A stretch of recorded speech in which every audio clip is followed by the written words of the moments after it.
fled to Blosmus, which faded away within a short span of time. We wish the Blosmus to stay longer, but it is not so. Hi guys, I am Sunana Mushtaq, student of 9th standard.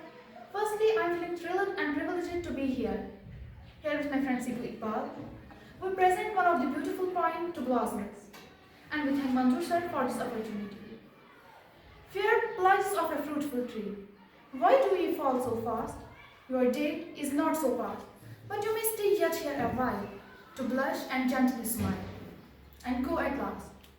What were ye born to be, an hour or half his delight, and so to bid good night? It was pity nature brought you forth, merely to show your worth and lose you quite. But you are loving leaves, where we may read how soon the things have their end, though never so brave.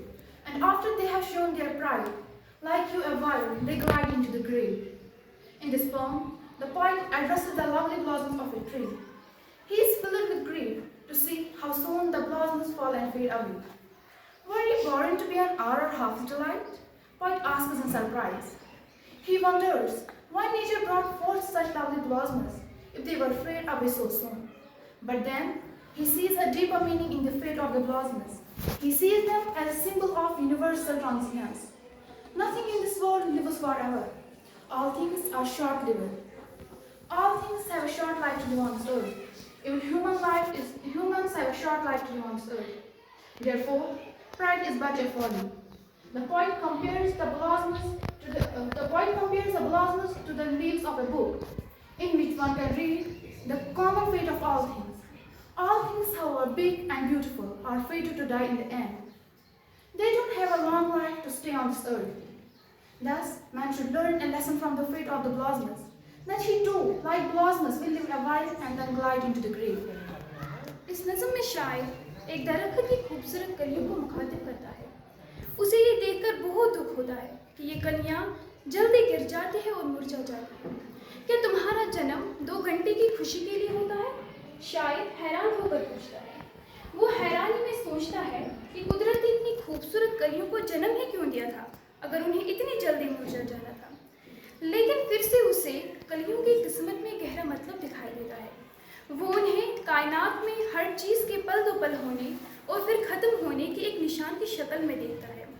इस दुनिया में कोई भी चीज़ हमेशा नहीं रहती, सभी चीज़ें थोड़ी वक्त के लिए होती है। इस ज़मीन पर इंसान को भी थोड़ी देर ठहरना होता है, इसीलिए किसी चीज़ का गुरूर करना सिर्फ एक बेवकूफ़ी होती है।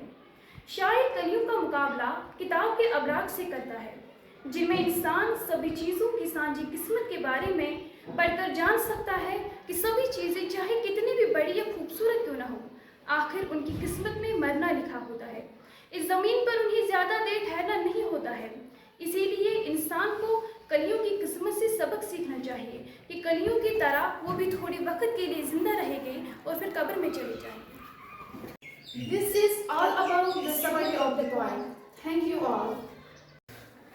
My name is Simran Ayub and I am a student of class 9.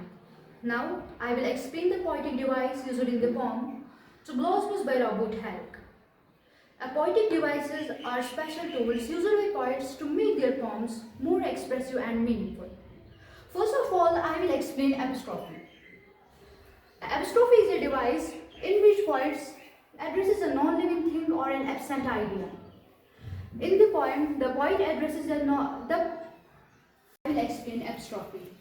Apostrophe is a device in which the poet directly addresses a non-living thing or an absent idea. In this poem, the poet talks directly to the blossoms in the line, "Fair plants of a fruitful tree, why do ye fall so fast?" Here blossoms are non-human, but the poet speaks to them as if they can hear him. The next device is personification. Personification means giving human qualities to a non-living. In the line, "But you may stay yet here a while to blush and gently smile," the blossoms are shown as if they can blush and smile like human beings. Now, I will explain metaphor. Metaphor is a direct comparison between two things without using like or as. In the poem, blossoms are something from which we can read life's lesson.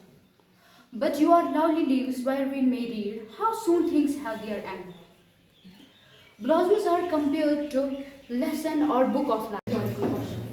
A rhetorical question is asked to create effect, not to get an answer. For example, why do you fall so fast? The poet is not expecting an answer. He is expressing his sadness about the short life to blossoms.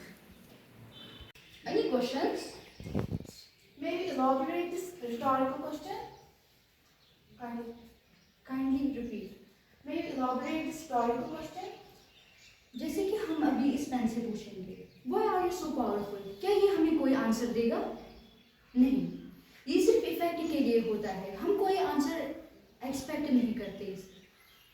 इसको rhetorical question कहते हैं, जहाँ से हम कोई answer expect नहीं करते, बस इफेक्ट के लिए पूछते हैं.